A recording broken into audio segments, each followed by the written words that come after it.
abantu uti mwihane nako twagusabye duti nk'abisiramu ukunda Yesu yidirisa mwihane ibyaha gute wabizanye oya wacita muri ibiri urakwepa ngujyeje Muhammad yasabira ngo ntabwo ari twebwe usa muri Korani 3:11 havuze ngo ingendo yabagukurikiye mu gihe cyawe Muhammad imeze nk'abantu mu gihe cya Farawo abantu kwa Farawo bafise ibyaha ntabyo bari bafise barabanyabyaha ese bakurikiye Muhammad bafise ibyaha ntabyo bafise bereke we urashaka kuzugadabanganya intunga abantu abasomye ngo muhe hani son mwarimu nawe Muhammad yabwe gusabira ni bande ngo ntabwo abisilamu 4:19 Korani ratamandiko 4:7 umva katari mwebwe 4:7 ntuzosubira n'undi munsi yoka mwari 4:19 na ni muri cya gitabo cyawe giteye amakere ntabwo asaka kwanga abisilamu ngo tari zonjyaga twumve yo kutarimwo mutanjya abo basabiye ikigongwe yego ejo yakwamba ndabira ko ani tukufutua sasa nkani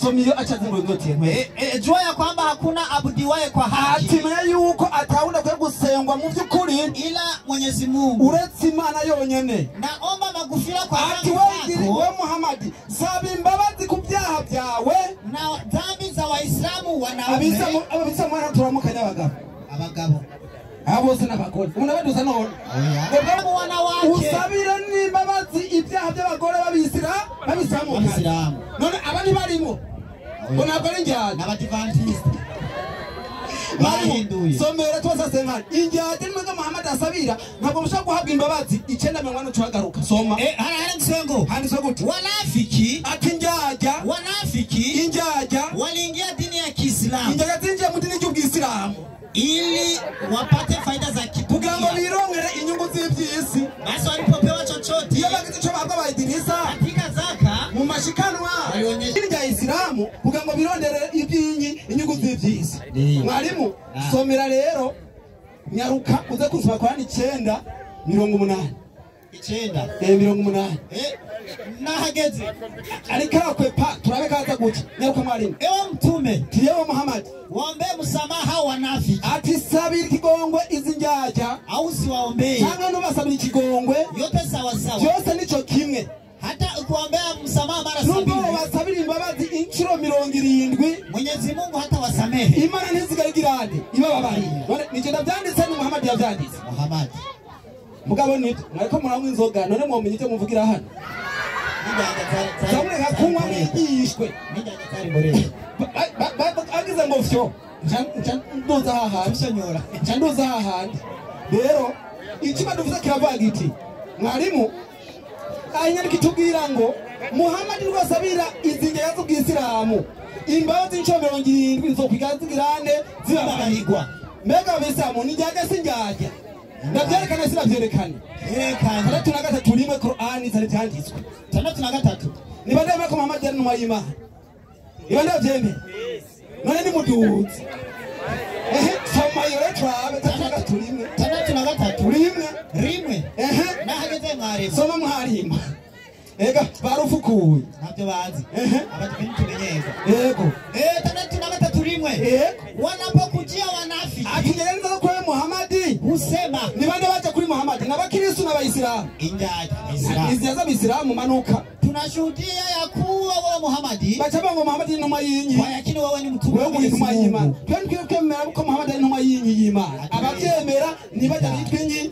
injaje rero mwarimu ikiba duvuze kiravuga giti mbega abayisilamu 15 niyo dukorerako murabe neza mu gice cya 3 15 urabe neza kwisaha no kuvuga ngo twebwe ikiba duvuze kiravuga giti mbega abayisilamu bihana ibyaha gute baca muyihe nzira ese ikibazo ni iki wowe yugiye imaka ukaza guhija imaka wewe wihana ibyaha byawe ese umutagiye wewe acabyihana gute umukene numva gacha bigumamo duhinzara nyakuri ituma bisa bahari gwinyi ibyaha utayivise urekuza gutambira hehe hano mbere n'ibyo uvuga niyo umuntu ngo ari mwisa ngo niyo cumura umuntu ari mu serumu abarumwerana ubu yasaje yocaje mu ijuru ibyo zo bihende abantu mu musigiti pana ngahe imbere y'abatiki oya kuko agize ngo vyonyeshera gushonyora mwarimu reka mwaka inzira bashizeho Yeremiya siba muri Yeremiya 7:8-10 uzosubira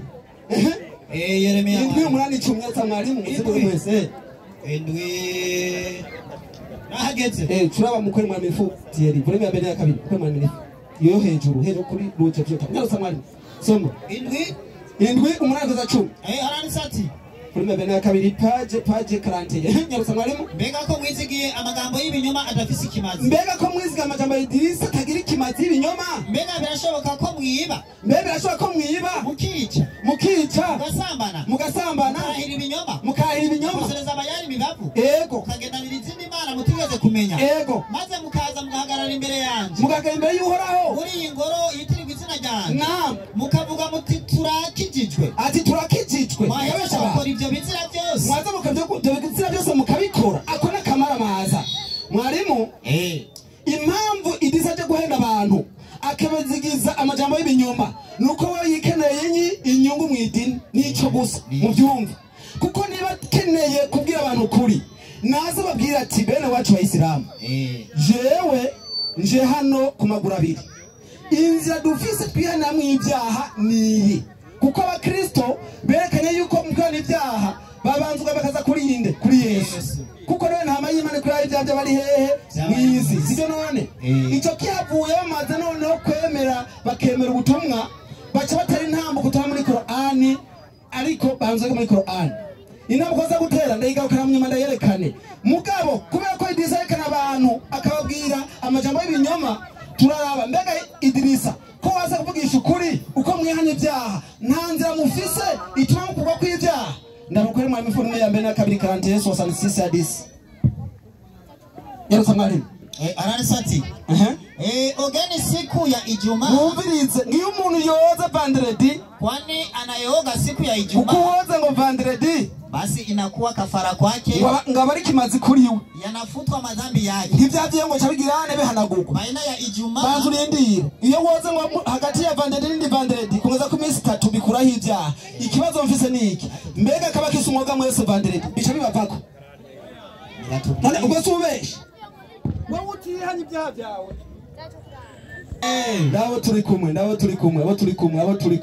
kumwe aha ndabona barankurikira reka rero banza dusomere hamwe kandi dusomera inera rimwe 3 muri hadisi ya mukwe mwaminifu volume ya mbere ya kabiri 41 twabonye ko kugira ngo bihane ibyaha baroga vendredi gushaka kwindi vendredi uwoza kabari winyi ibyaha amaze kubiharirwa niko twabonye mu Bwisiramu twasanze natwe ubwacu iyo twoze twaba tubihariwe mu giyo nzira siyo iyo ni impumyi z'abaki z'abayisilamu sibyo none nabiharira twaje tusoma muri Korani 6:50 mugasosha se gusoma nsoma rero muri mukwe mwaminifu majana 26 volume ya 2 ngo muhandike namwe majana 26 usomere hadisi yaho majana 4:6 nahageze yego arani sati bantu muri hano mumvize kino kintu nimumva ari icukuri muca munyaho mugirana mukurikira handitse gute hakika mwanamume ati mu by'ukuri umugabo mu Bwisiramu akimtazama mkewe yaravye umugore we nk'uku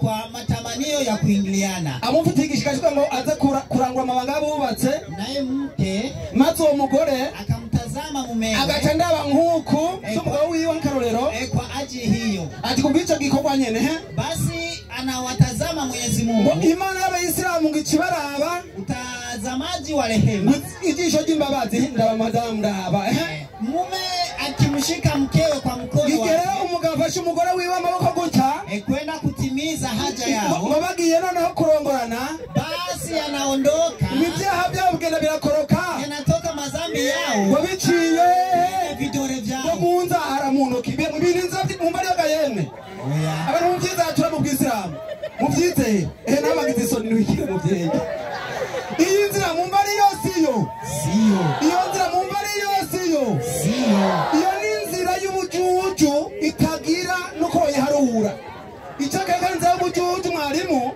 siyo gusa akuna kamara maza twabereye mukwe mwaminifu volume ya 2 yizingurure zingura mwarimu ugende kuri volume 7 hadisi mu 9:19 inzira ya mbere twumvise mu Bwisiramu ngo umuntu pirwa turoga kandi twitwanyaga imbere y'Imana utaje kuri Yesu ugumuna umuki umunyabyaha Idirisa avuze ngo gakunda Yesu ingore kwa Yesu wihane hamubatizwa ucira ko ari tufu 40 inje ndaguhonyora gena mwalimu machina la 10 none kuondoka na macho atumuneko ya maso mu bw'Islamu mbyukuri upofu atumakaba impumyi ni kufutiwa mazambi muko no kuyana mu bw'Islamu umviriza kintu kihari ni muze twanogora amaso mu bimpumye mama ari byaha aba mu byemera mwebwe hani Yesu magana nk'impumyi zijyangwa mu kinoko hani Yesu ni manuka na kuondokwa na kusizia uziwi iyo umuntu ngabaye igitamatwi ngo haba hari wibyaha ni kufutiwa mazambi mucono kwa kwibyaha idisa byo kurya ibintu umva ari ibyo nawe narabitwenze arabitwenze yo udawe yamaze cyangwa nikiko weyo nirahawa mweye teka no wabole tuguhonyore wabwite kubona mwarimu iyo inza kudakongwana n'abagore babo ibyaga ko kabiciye mu nzara mwumva ari kuri gayemwe oya iyo nzira ntabwo ari iyo inza kuba impumyi iyo sinza utuma umuntu akugwa kw'ibyaha inzi tuma abantu kwa kw'ibyaha ni Yesu wenyine umuntu atumbera Imana ihabwa icubahiro umuntu amaze rero kwemera Yesu akihana bigenda gute Qur'ani tukufu 40 maherezo tukufu gukunda Yesu da yego ngo Imana bisamu twa Allah amempa mtu ubatizo yahaya ngo umuntu mubatizo umuntu amaze kwihana mu byukuri atazogirane kubatiza iyo nyene desa 36 nyene muri desa 36 yego nahageze mwarimu mwase gufata inzira y'ukuri abajana kumana no kwiranya kuri muza gushaho inzira zo kwinezeza munezero w'isi ni nayo mpamvu muvuga muti umwisanga waja mu ijuru azohaga abagore 70 na bangahe n'ababiri bafise amaso nk'ibikombe none iyo nzira nye muza gushikana mu ijuru cyane inzira muzojamwo niyo abadayimoni soma twumva desa 36 yego washenzi washenzi baturindi ibisavuze ngo idisavuze yuko akunda Yesu usomye Matayo 3:17 Yesu amaze kubatizwa yavuze ko amukunda niba ukunda Yesu ugera ikirenge muciwe ivyo biri muri Matayo 11:8 ushika 9 ukunda Yesu ugera ikirenge muciwe utitondera amategeko yande ya Yesu muko biri muri Yohana 14:15 niba idisa ukunda Yesu ni guhera kutagirane utabatizwa kandi arayarabitegetse soma iyo washenzi atawashenzi mihimbiri ndio watu wasiobatizwa watu watabatizwa wasiomjua Mungu batazi Imana hao walimjua kidogo tu sana bazi Imana katogusa kama watu wa bara hii hao mu iki gihe kama waislamu abayisilamu kumbe bana baki abashenzi mutiyanye muzopfira mu bushenzi bwo kurongora abagore banyu ko muri hano ibyaha kumbe muri mu kwinezeza gusa byinyi by'umubiri ibyo nabyo ntandi muzogendetse muri gihonomu wa Kristo haleluya amen raha Imana ibahezagire cyane amena Jai none byoroshe Yesu ashimwe amena mwabyumvise ko nabihari ibyaha bigiha amaso Assalamu alaikum wa rahmatullahi wa barakatuh. Wa alaikum assalam wa rahmatullahi wa barakatuh. Imana ishimwe cyane. Imana ishimwe cyane. Wengi wumva ko mutanguye kuzamura bimenya ko ari Imana ishimwa. Waislamu takbir. Ndashimiye umwarimu avuye ngaha. Mugabo, mfise impungenge. Twebwe burya n'abarimu turi ngaha ari ibintu tudashoboye. Ibyo guhonyorana nukuri ukazana ibyo guhonyorana tupfa ngaha twiruka mugabo inyandiko zisobanura izindi nyandiko turazizana mugabo uzanye ibyo guhonyorana yewe genda zisuza kupfa ngaha twiruka nabyo tukushobora kuri ubwo rero ibyo guhonyorana ntugarukane Waislamu takbir Allahu akbar abakirisu Imana ishimwe nibaza ibyo n'ibyo byo guhonyorana nta birimo aho yakumvishije Haji urahawe ikaze iminota 15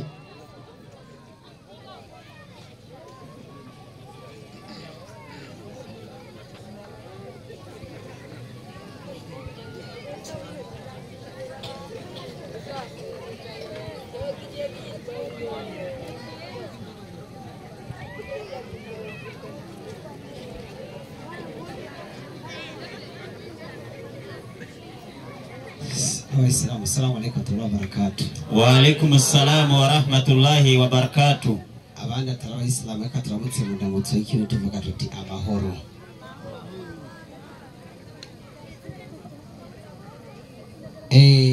hakwishima woshimwa n'abandi. Uramuna ashobora guhagarara ngaha akiyerekana ko ari umusomyi, akiyerekana ko akomeye, kwazi byinshi, ariko wicaye gusa ukamwumviriza neza ukamutahura ukabona kuko agaragara. Yari kasoma yerekana yuko abayisilamu koga baharirwa ivyaha, sivyo abasilamu? Amazi kwa kuriki ivyaha. Mugabo wacu abona yuko ngo amazi ntiyokuriki ivyaha, ngo amaraso Yesu niyakuriki ivyaha. Hamuyu agaca yita ngo n'umusomyi. Matayo 3:6. Twibarize Bibiliya. Matayo 3:6. Jewe ndashaka muze muraraba ivyanditswe, mupima n'ubwenge bwiwe afise, mupima n'ubwarimu bwiwe afise. Umwe wese azaruzuza ku ruhande. Soma iyo. Babatizwa nawe. Naam. Mu ruzi Yorodani. Naam. Batura ivyaha vyabo. Yohana yabatiza abantu mu mazi bakatura ivyaha hehe? Mu mazi. Jameni, ibatisimu isigura iki? Nimba Yesu yaragiye kubatiza, Yohana yaje ngo abatiza kugira abantu bakugwe ivyaha vyabo. Na Yesu ko yari umunyabyaha, acaragenda kwa Yohana, agenda kumubatiza mu mazi kugira kwanza Yesu ivyaha bigira iki? Bimuveko. Kuko wagenda kwa Yohana wese yaba ari umunyabyaha, aho amazi akuriki ivyaha. Abayisilamu ngo batabaje ngo nta byaha bibagira iki? Bibavako. Kumbe Yohana yarako abantu barabatije bakugwa iki? Ivyaha. Kandi hari hehe? Mu mazi. Iki ni kibazo. Ndabire ngo no mwarimu. Bingorane kabisa. Hama umusomyi ngaha yabonye arikangwa akangwa tangawizi ngo yaborewe. Acabona yuko umego agatangawizi kamuboreje. Ariko reka twibarize Yesu. Ndibaza uyu ni muto cyane, ntangana n'umwigisha wa Yesu, ntangana n'uwize kumwigisha wa Yesu. Wewe Yesu, wewe waraboregwa ni waboregwa. Twibarize Yesu. 11:19. Twibarize sa. Apara kubaza uyu kuko ntacazi. Twibarize nde? Yesu. Fanya hiyo. 11:19 nyandikira ati, naam, umwana w'umuntu yaje ajya anywa baravuga bati nguyu umukunzi w'inda n'umunoho wa vino. Tuza. Yesu ngo yaje ajya anywa, abamubonye ngo ngiye imborerwa n'umukunzi wa vino. Yani ababonye Yesu bamubonye abore wewe utudango ngo kunwa. Wewe usumba Yesu wewe.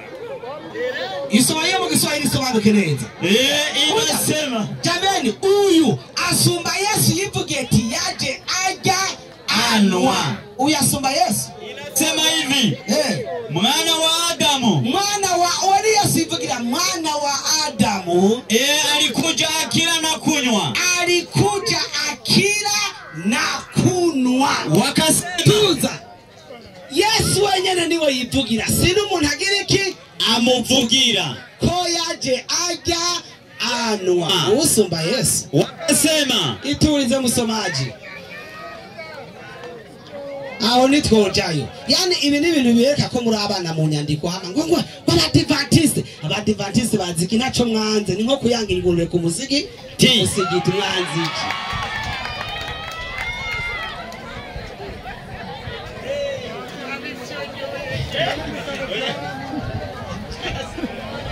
Eka manze nje kucigwa kweli. Eka ntangurane n'icigwa hama jewe inze gufuta ubucafu mu nyuma kabisa. Igire kucigwa kabisa. Jameni Yesu wenyene umva avuga ati tugiye gusenga tugenda turababarirwa iki? Ivyaha. Twebwe dusenze tubabarirwa iki? Ivyaha. Ariko ikibazo jameni basi genda ufate umwanya wigire kuri Yesu wemera. Abasilamu bareke ubanze wige ivyande vya Yesu. Basi wowe unabitahure. Yesu avuze ngo nimwasenga musenge muti dawe wa twese uri mwijuru, izina ryawe yubahwe. utubabarire ibicumuro vyacu. Aho ni hehe? Mwisengesho. Mwisengesho asa Imana mbabarire ibicumuro vyanje. None Yesu yavuze ko nibasenga basaba Imana yabarire ibicumuro vyabo. Kumbe Yesu yari umubeshi. Ugiye gusenga ntubabarikwa. Ninacho gituma umuyisilamu ahejeje gusenga ahejeje gusenga batuti astaghfirullahu astaghfirullahu, Mana mbabarira ibicumuro vyanje. Ari hehe? Mwisengesho. Nuko Yesu yagize iki? Yigishije. None gahemu umuyisilamu yigiye kuri Yesu akurikira inyigisho za Yesu. Umuyisilamu niwe munyakinyo ma umumudivantista ataco yanza ari nko kwandika ingurube ku musigiti ngo ni wavuga iki? Ukuri. Inna lillahi wa inna ilaihi raji'un. Sasa bagenda mu rusengero gukora iki? Mwashaka mugumi wanyu naco mwari mwanze kweri. Ariko umuyisilamu yihana ibyaha gute? Umuyisilamu nta yindi nzira yo kwihana mu ibyaha nuko kwanza banza kubona ko wenyene yacumuye. Hamasaba iki kigongwe? Asaba Imana imubabarire ibyaha vyiwe. Ninde ababarira? Ni Imana sumuntu. Ngo amaraso ya Yesu ngo yababarira ibicumuro by'abantu. Yesu yarafise ingunguru z'amaraso zingahe zokwira abantu maka abantu babayogemo bababarika. Ico turakijako cha Yesu rindira fanya haraka tuje Qur'ani 5:70 kuko ntagiye ku binyoma bya Yesu. Iyo wikimaze cha Yesu cyatanzwe cozi ibyaha by'abantu rindira mbanze ndagukanyage ingene ubwo Yesu ko mwakoze. 2:5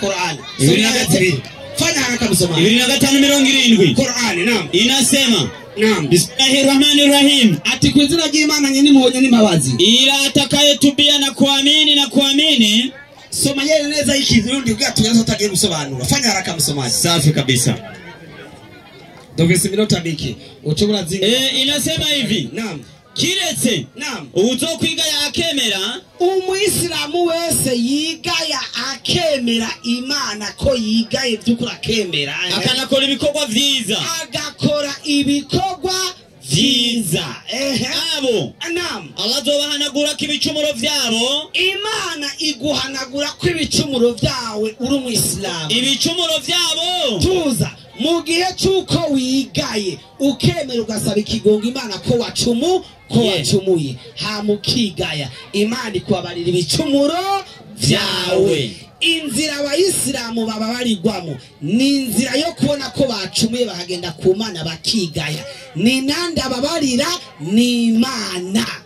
Kuba bakavuge ngo Yesu ngo amaraso ya Yesu akura ibicumuro, ariko sindabona umurongo numwe muri Bibiliya ahantu Yesu yavuze ko amaraso yiwe akura iki? Ibicumuro. Jameni iki tugisireho n'ikibazo. Uwigaye tuza musomaji iki kiza n'ibikibazo kweli. Ni hehe na muri Bibiliya mwenye kiti nuza kuduhagutsa tubaza ikibazo n'ikinyene. Ni hehe muri Bibiliya Yesu yavuze tuti amaraso yanje yoza abantu ibicumuro? Nuza kuduhamagara abasiramu tubaze cadutaha nico. Ni hehe Yesu yigishije abantu mwebwe bantu mwe amaraso yanje jewe Yesu abakurako ibicumuro canke ibyaha?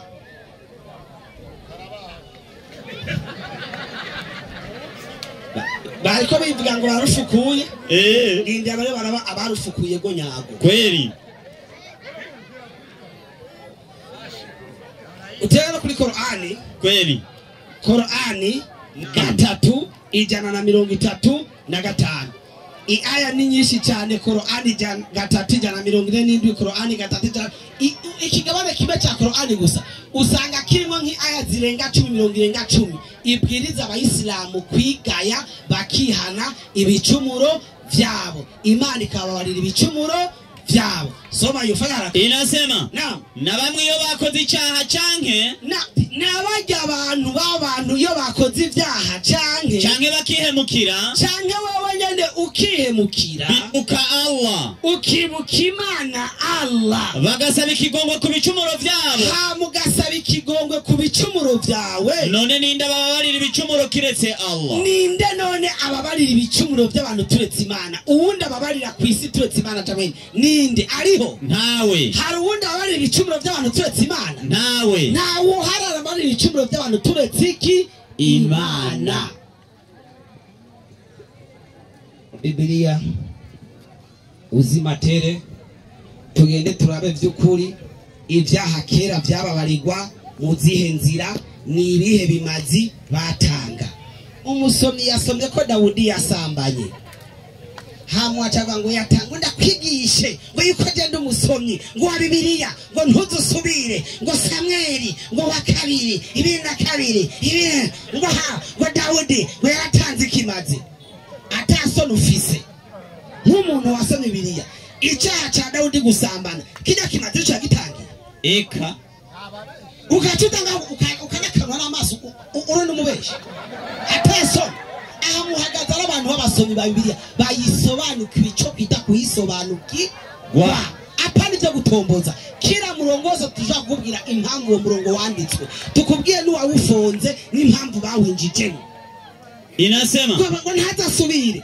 bawazana kutatanze ikimazi cyo gusambana jameni Bibiliya nzima nta kimazi gitangiwe icyaha cyo gusambana kibaho mu mategeko umuntu afashwe asambana aricwa nta kimazi bamutangira ngo Dawudi ngo yatanze ikimazi ngo Mukabetisheba wamaze gusambana ariko nta soni ugacuhagarara ngaho ngo uri umwarimu uzi n'icyo amategeko avuga ku mugabo yafashwe asambana umugabo yafatwa asambana muri icyo gihe yaricwa ntiyari uwo gutanga ikimazi nta soni Inna lillahi wa inna ilaihi raji'un ndabira ngo abadivantiste ngo bafisa pastor uko niko bahomvye ngo bafisa baki abapastori inasema bagiziki bahomvye nta rundi rusengero go kwoka kuvuga ibintu nkibi atari aba bantu batize Bibiliya nk'abadivantiste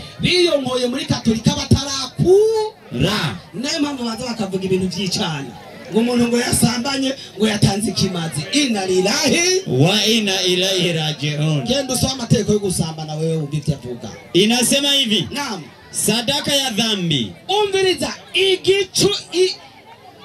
ikimazi c'igicumuro inasema naam ndama dume kwa kuhani mkuu tumza kera ingene batanga ibimazi umuherezi mukuru yatanga umwagazi cyane yatanga inyana y'inka umuherezi mukuru ari umwe ikimazi yatanga inyana y'inka na kusanyiko ikimazi rero utangiye abantu beberu batanga impene ishuri y'impene beberu kwa kiongozi mbuzi jike tuza ku murongozi nari nk'umurongozi w'urusengero wundi batanga impene ibyara au mwana kondoo kwa mtu wa kawaida cyane umuntu asanzwe yatanga umwagazi w'intama tuzaho nyene ndasabye abasaba umunkurikire umuherezi mukuru akugira ngo atange ikimazi cy'abantu bakoze ibyaha batanga inyana y'inka naho nyene itarengeje umwaka mwe mwitabarimu Jese no babwiye ko muri abantu mwe mwitabarimu tugendere ngaha rero ku bibazo n'inyisho nimba by'ukuri Yesu baramutanze nk'ikimazi icyo kimazi cyavuye ku Mana mbega Yesu yari inyana y'inka mbega Yesu bamutanze atarengeje umwaka mbega Yesu yatanzwe n'umuherezi mbega icyo kimazi cyatanze ku gicaniro ikihe ninde yonkeje kwico gicaniro atari amanyanga mwakoze ngo Yesu ngo baramubambye ngo yatanze ikimazi kumbe mwahumye ibi bijuju amaso b'abadivantiste abo nyene bo babizi ngo kubasiramu tukwereka ikimazi cyarico amaraso ya Yesu. Yesu yari nyana y'inka amaze umwaka. Inna lillahi wa inna ilaihi raji'un. Mugaca mugenda mukabesha abantu genda muzoze mwahenda abo badivantiste biwaye. Salamu alaykum wa barakatuh. Wa alaykum assalam wa rahmatullahi. Mwenyekiti yumvise nta kibazo tubaza nikijya nyene iwacu ntuduhamagara bayishuri. Naam, salamu alaykum wa rahmatullahi wa barakatuh. Wa alaykum assalam wa rahmatullahi wa barakatuh. Ndaza kumuhamagara haji akibasubirire n'ubwira ntibahave buvuga ngo ntiyacumvishije. Waislamu takbir. Allahu akbar. Imana ishimwe cyane. Imana ishimwe cyane. Yamuri ndakuvyiyumvira. Mwenyekiti ngo tubandanye gutakaza umwanya.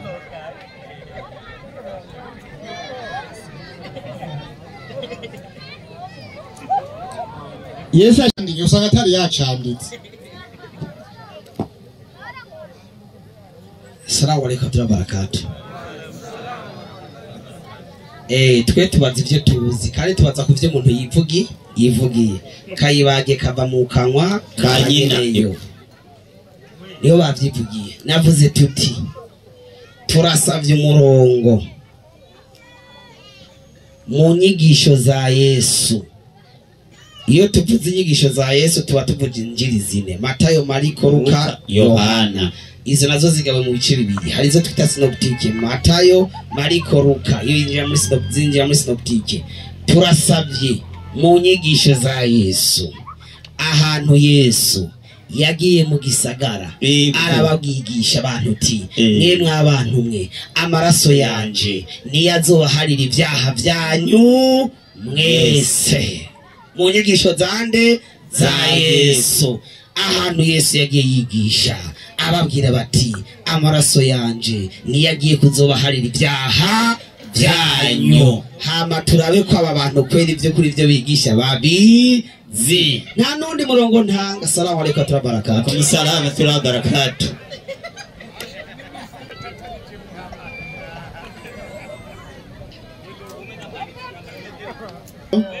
Kurano bwa Islamu mwobaza cyo buri nyisho kuko nta kibaho. Haleluya. Amen. Haleluya. Amen. Nibarabumwa avuze ngo nitumwerekeho Yesu yavuze ngo amaraso yanje ntihakora ko abaninyi ibyaha. Yesu akabyivugira n'akanwa kiwe. Sibyo yasabye? Ndabizanye baca bihana. Ego. Bacayemera abatitwe. Ego. Bava mu bushenzi. Ego. Batazora abashenzi nyine nko bivugwa. Ego. Samusoni umushenzi. Ego. Yaje hano gutukana. Ego. Avuye Bujumbura Samusoni. Ego. Azoba ari umushenzi. Ego. Abutukana maze ari umushenzi. Yavuye mu Kirundo. Ego. Ubushenzi buriko buramurya. Ego. Reka ndamugira umushenzi rero. Ntera muri Yohana 6:5-4. Yohana. Yohana 6. Ego. 5-4. Cyo 5-2 nyarutse mwarimu. Nahageze mwarimu. Nyarutse. Nahageze. Haranditse ngo 5-4. 5-2 cyagwera. Abayuda Ego. batananukira ke batuyu ashobora ate kuduha umubiri we ngo tuwuje. Ego. Yesu arababwira ati ibyo guca mujya bwimwe mu mwarimu babwire. Ati kandi babwire. Mutajya umubiri w'umara w'umuntu. Naam. Ngo munywe n'amaraso yiwe. Ego. Nta bugingo mugira muri mwebwe. Ego. 5-4. Ujya umubiri wanje akanywa amaraso yanje. Ego. Niwe afise ubugingo budashira. Ego. Nanjye nzomuvura ku munsi w'Iherezo. Mwarimu kugira ngo tubagire neza aho Yesu kavuga ibyo n'igaburo giwe igaburo gera abo ntacyo bazi. Iryo riribwa n'umuntu yagizene yemeye kwihana akabatizwa Imana ihabwa icyubahiro. Amen. Bisomera muri Matayo 6 cyane cyanditswe. 2:6. Yesu abyivugira. 2:8. Yumiwe. 2:8. Naam. Kukwiki. Wini Yesu kabivuga. Kukwiki. Amaraso yanje. Amaraso yande. Ya Yesu na Samusoni. ya Samusoni y'isezerano. ni mundayo bamwigisha Kuko iki amaraso yanje y'isezerano apfiriye benshi. apfiriye bangahe? Benshi nabise mu bagizane barimo.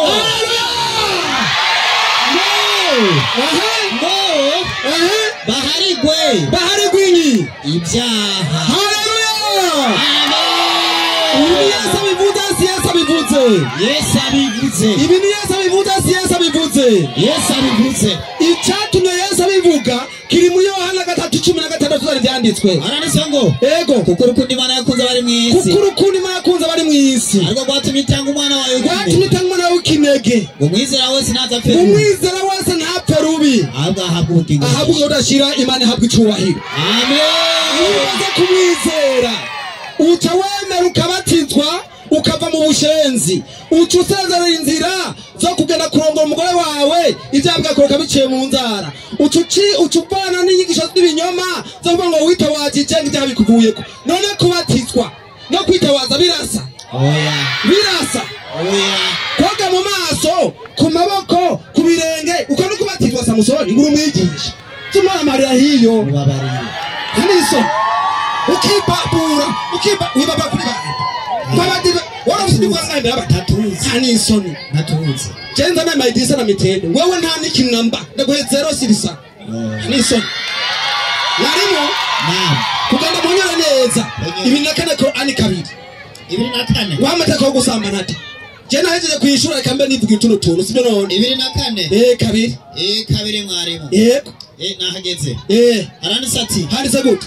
Mwenyezi Mungu ati Mana ambaye ni wake peke yake 24 sura Nur 24 24 kabiri nyarutse aranditse ati ngo amateka yo gusambara ngo umuntu afashe ngo atayitwa ngo gwanyana ngo ntabe ngo nta kima cyari kihari. Yesu amaze gupfa abakoze ibyaha bose baharwa biciye muri Yesu utamwemeye ni hehe ni mu muriro nuhari ndabikwerekana muri Qur'an maruka mwari 24 ni mu biki nyarutse Mwenyezi Mungu ambaye ni wake peke yake 24 naona na wasema wale waliokufuru ego hayakuwa haya aliyokuja naye Muhammad ego ila ni uzushi aliyozua. uretse ko Muhammad ibintu yabazaniye uretse ko banzuri nde mwarimu uretse ko Muhammad naje kwisha abisilamu nubeshi bugaragara 27 22 havuga ngo mbere bijanye no kwizera iby'ijuru kubisilamu aho ni nko mwijoro ngo gusa ngo mva kwiza mutagizane mutabacike. none wawe ndi buhenda abantu mu musigiti bakava kubyizera ubituzane mo twebwe.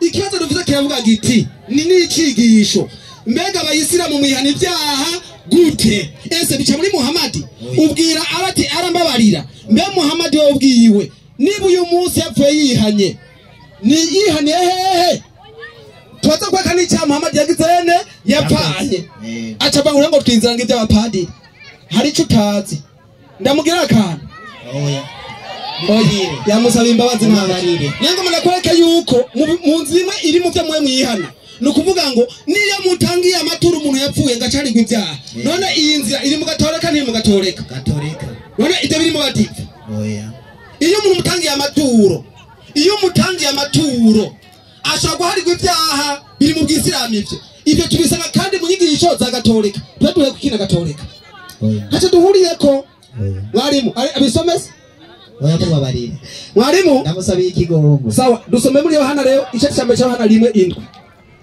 ntuzose n'undi munsi rwambere rwa Yohana je nta munsi n'umwe ndikava ngo ndisha yigishe nabi atuma besha tura umugabo habona kari mu ntumbero mugabo wese Samusoni 0 sirisa niso rimwe indwi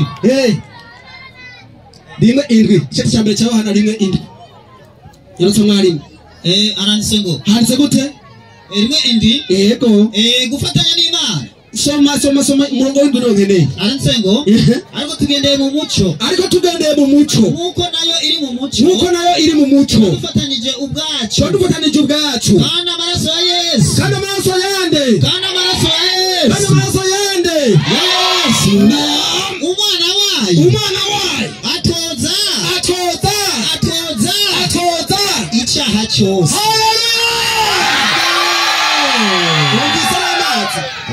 Umvisa ngena kurongorana umvisa ari kugwara malaria ni serumo mukutabarisha amabuye mufuka ndabizana uvyonze. Haleluya!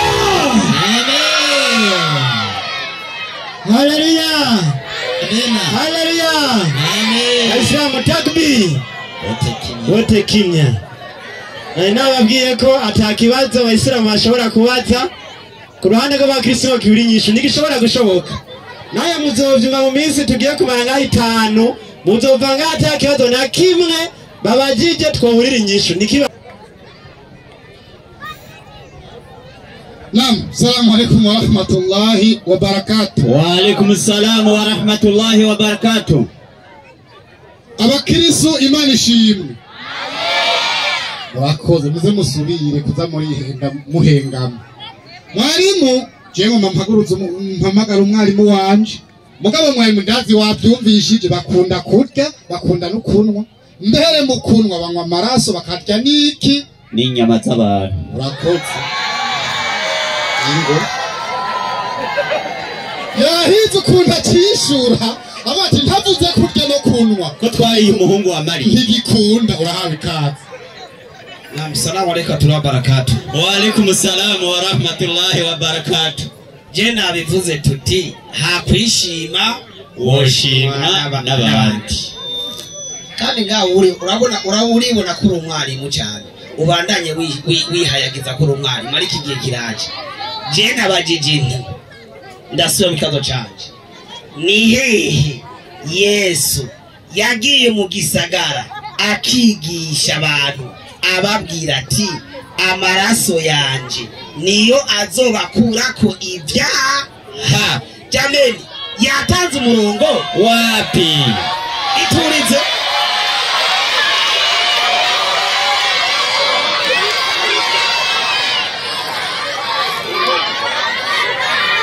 ni kwakura kweli ni kwakura kumva ikibazo n'inyishu we bakira kumva amaraso gusa ngo yagize iki yishuye.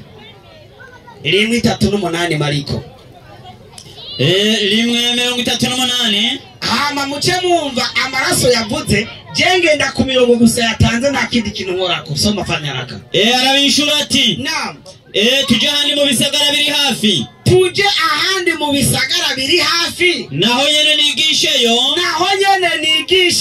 Kuko arico cyanzanye. Jewe nabasabye ahantu Yesu yagiye mu gisagara kwigisha kwa amaraso yiwe azokura abantu ibicumu. Niho nasabye ahantu Yesu yagiye kwigisha abantu mu bisagara. Jameni umurongo mwumvise yatanze Yesu ariko arigisha abantu mu gisagara. Ariko avuga tuti tuje ahandi mu bisagara nigisheyo kuko arico cyagize iki cyanzanye. Icyazanye Yesu kwari kugira iki kwigisha. Mbega yigisha iki nico cyari gikenewe. Nande nasabye tuti nimba by'ukuri byo bavuga babisobanukiwe nibaduhe aho hantu Yesu yigishije akoranije abantu nk'aba ababwiye ati amaraso yanje niyagiye kuzobakura ibicumu. Uyu natanga umurongo wa mbere ngo uzonwa amaraso ya Yesu ngo akajya n'umubiri wiwe kugira gusahuma abantu amaso ngwice ngo biri muri mpwemu. Jameni amaraso ni mpwemu. Impwemu ni iki? Ni ikintu kiboneka cyangwa kitaboneka? Kitaboneka. Abantu kugira ngo baharibwe ibyaha byabo Yesu baramujya.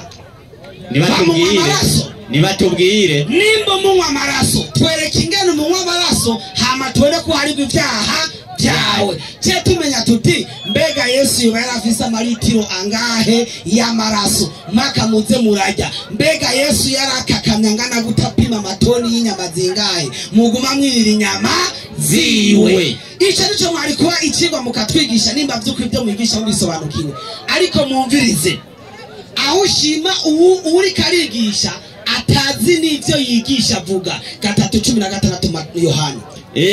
Yohana aho nyene wumve ari yatwijeje ngo amaraso yande ya Yesu umviriza ico cyandiko na cashi yatanga 3:16 inyandikira gira iti ngo hama ngo ni mwari mufanyara kuko urukundo Imana yakunze abari mw'isi kuko urukundo Imana yakunze abari mw'isi ariko gwatumye itanga umwana wayo w'ikinege Naam. ngo umwizera wese ntazapfe rubi Naam. ariko ahabwa ubugingo budashira tuza ngo kuko urukundo Imana yakunze abari mw'isi ngo gwatumye itanga umwana wayo w'ikinege ngo uwo mwizera wese ahabwa ubugingo butagira iki budashira nta by'amaraso bigize iki birimo kumba cabwira abasilamu tuti ibi by'amaraso ndiko menda bano bakirisu wizeye Yesu gusa uhabwa ubugingo budashira ata amaraso agize iki agiyemo ataza kubesha abantu tuti nimwizera amaraso kumbe murabeshwe mbega Yesu wewe kugira umuntu ahabwa ubugingo budashira yemera amaraso yawe akujya inyama akujya amaraso twibarize nde Yesu 17:3 Yohana 17:3 Yohana yandikira iti ubu nibwo bugingo budashira Yesu ati ubu nibwo bugingo budashira kubamenya wowe Imana yonyene y'ukuri Naam nuko yatumye Naam Yesu Kristo kugira umuntu aronka ubugingo budashira ngo nuko amenya ko Imana rimwe yonyene y'iki y'ukuri ukemera ko Yesu yatumwe n'iki n'Imana abayisilamu muri ngaha mwemera ko Yesu yatumwe n'Imana utoge hejuru kumbe twebwe niko tuzokwironkera ubugingo budashira aba nabo ngo bariko baranywa amaraso yande ya Yesu 2:6 Matayo ico gituma abantu bose amaraso ya Yesu bazoyazira fanyaraka 2:6 Matayo 2:3 inyandiko iragira iti umwanya waheze nitumarire ko kugira twaheze umwanya. Naam, salamu alaykum wa rahmatullahi wa barakatuh. Wa alaykum assalam wa rahmatullahi wa barakatuh. Eka burya yahejeje yarangije kandi hariho nakandi asitsemo burya abakumvije bakumvishije uri n'amatwi yo kumva yumvise uri n'amatwi yo kumva burya yakumvishije kweri yitinga umuhamagara abazi kibazo.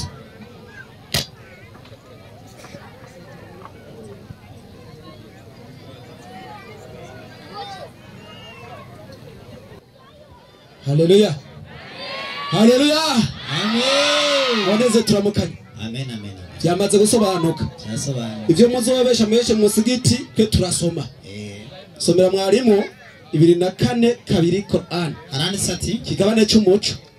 Mzinifu mwanamke ati umusambanyi w'umugore na mzinifu mwanamume n'umusambanyi w'umugabo mpigeni kila mmoja katika wao umwe muri abo mumukubite inkoni 100.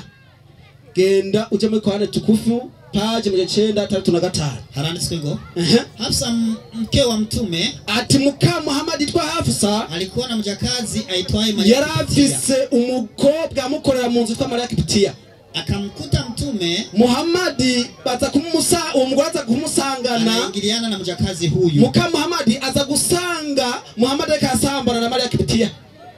Ikibazo rufise niki Qur'ani yavuze ngo umusambanyi w'umugabo canke w'umugore akubitwa inkoni umwe muri abo zingahe 100.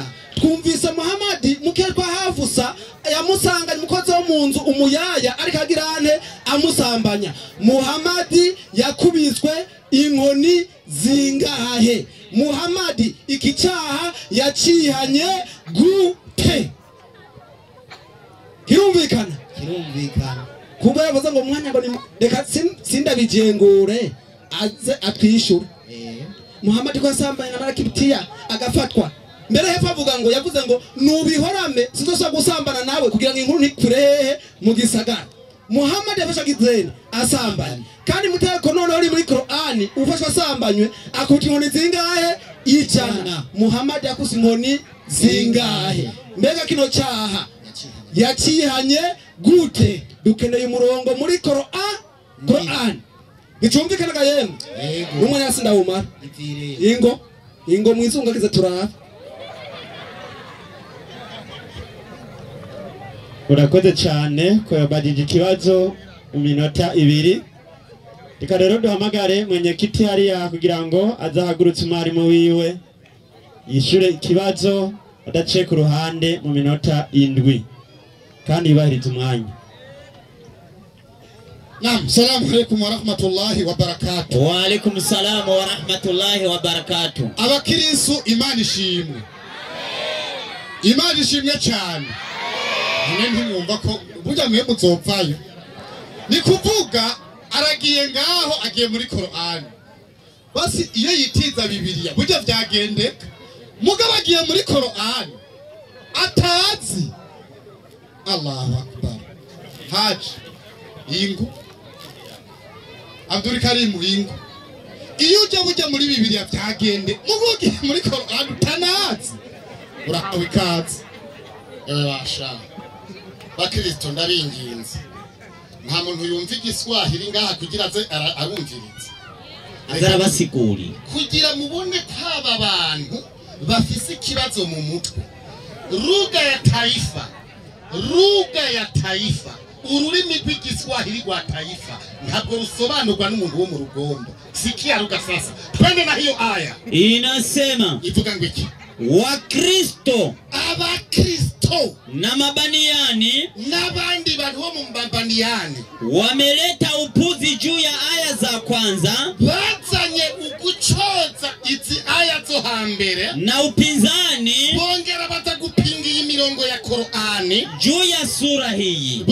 bavuga kuri iyi sura yavuga ngaho. Au Wakristo wasikie wanasema, bacha bavuga ngo Hafsa mkewe Mtume sallallahu alayhi wasallam, umugore bita Hafsa ariwe mugore w'intumwa y'Imana Muhammad, alikuwa na mjakazi aitwaye Mariamu Kiptia. Ati yari afise umujakazi yitwa Mariamu mwene Kiptia. Akamkuta, acamusanga Mtume anaingiliana na mjakazi huyo, acasanga intumwa y'Imana iri kwirangura amabanga n'incoreke. Ndaje ndabereke muvuga incoreke muri Bibiliya, ndaje ndababona. Na akakasirika, acababara. Mtume kataka kuficha siri ile, acha Mtume arashaka kureka kumenya iryo banga iryo. Jambo la kwanza, icambere, hadithi hii, iyi hadithi hakuna katika Qur'ani, ntabwo yigera igaragara mu gitabo cy'iranda Qur'ani, wala katika hadithi, ntanugiri muri hadithi zemewe. Labda ariko watasema baravuga wameipata kwa walioifasiri, bayitoye bayikuye kuri bari abantu bamufasiruna, waliofasiri bari ubushakashatsi mu bitabo. Haya ni maneno ya Padiri Dale. Aya majambo yavuzwe n'umwungere wa Eklezia Gatolika bita Padiri Dale, niwe yambitse bari ntumwa y'Imana. Ababeshimwe yanaonyesha kuwa bivuga ngo Mariamu Kiptia alikuwa mkewe Mtume sallallahu alayhi wasallam. Uyu mugore ntabwo yari maraya, yarasanzwe ari umugore wiwe original. Rekambatse na alikuwa na zamu kama wanawake wengine. Ihagararire gato. Salomo yarafise abagore bangahe?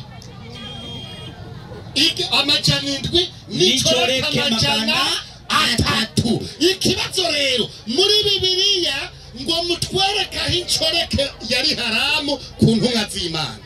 Muhazana urabona ingorane yanyu. Kibazo ni Bibiliya irerekana neza ko incoreke abo bita incoreke bafatwa cyo kimwe n'abagore. Aburahamu yarongoye uwo bita Hagari, ni incoreke yande ya Sara. Abyara umwana, mbere uwo mwana yagiye kwitwa Ishimayeli, ngo bisobanura ngo Imana yumvise agatotezo igihe Sara yari barashwana na mugenzi we. Mbere Imana ibana na Shimayeli gushika Shimayeli arongoye. Imana icungereye umwana ava ku mugore wa kangahe? Wa kabiri. Tugara tubwire ko rero nawe yari ndaya turebe. N'izina ryiwe ryavuye mu ijuru. Akana kamara amata ariko tusubiye mu ciki. Amategeko yo gusamba. Mbere kugira duheze. Mbega jiwe natkurimo turavo abasamba nabicwa n'umuntu yatoye umugore w'ubundi mugabo. Uwo mugore mwe murimo muravuga Muhammad yasambanije yari umugore wa nde? Sivyo gahemwe kweli? Niba Muhammad yarongoye umugore w'abandi, uwo mugabo wiwe yitwa nde? Hapa hautatoka peti. Dusubira hajya ikibazo twe twagihejeje twaje kumishura.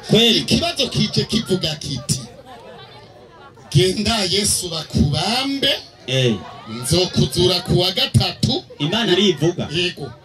Kuko bavuze ngo banwa amaraso ya Yesu n'umubiri wande wiwe no kugira bakiriki. Muganye kabahuriye waboze ko bari baguhenda ngwimana. Umva haza umurongo umbiriza abakristo, haza umurongo muri Bibiliya, genda Yesu bakubambe nzokuzura ku munsi ugira gatatu, kanditswe none mwa ariko arungira Yesu yaciye agenda bagiye kumwica. 7:32 Yohana twende sasa. Utumwa bwanditswe na Yohana 7:32. Yesu yarahunze Petero. Inyandiko igira iti maze ishengero ryumvise ko rimuvugana ivyo mutwongoshwe. Yesu baragenda baja inama n'abaherezi bakuru n'abafarisayo y'uburyo bwo kumubaronkera. Maze Yesu arababarira ati hasigaye igihe gitoya nkiri kumwe nawe, muzondondera, muzogerageza kumfata ariko ntimuzombona. Ungiriza kiongozi Yesu twende, kandi iyo nzoba ndi ntimuzoshobora gushikayo. Yesu yemeza kuyazohungira abakristo batazosubira kugira iki kuhagera. Ako bafashe ni kandi 2:15 Mariko 2:15 ubutumwa bwiza bwanditswe na Mariko. Inyandiko iragira iti bafata umuntu ahita, baramaramaye bafata umuntu agira iki ahita yitwa nde? Simoni. Ndaziraza guca bavuga ngo Simo umve baza gukina yankina mico ngo Simoni ngo yaramutwaje ngo acarataha. Uca werekana umunsi Simoni yapfuye n'igihe yatahiye naho yawumusubiriye. Umve ndazi nico udakuza ututanye n'umurongo uvuga ati nuko Simoni jewe ndarushe Yesu uvyimbe ko nawe ego nabare wewe abukinisha urabazi. Simoni namba tariwe mwariye mbega Simoni yatashe ryari kubera iki? Yesu yavuze ngo umviriza mwarimu, yavuze ngo umwana w'umuntu azogira iki? Azotangwa. Apana ngo jewe Yesu nzogira iki? Nzotangwa. Hazotanga umwana w'umuki w'umuntu yitwa nde? Simoni. Iyo niriyazwe n'umukama. Wasira mutakibir. Allahu akbar. Raha siyo raha. Raha. Twarangije ntitwarangije. Twafuse. Imana ishimwe cyane.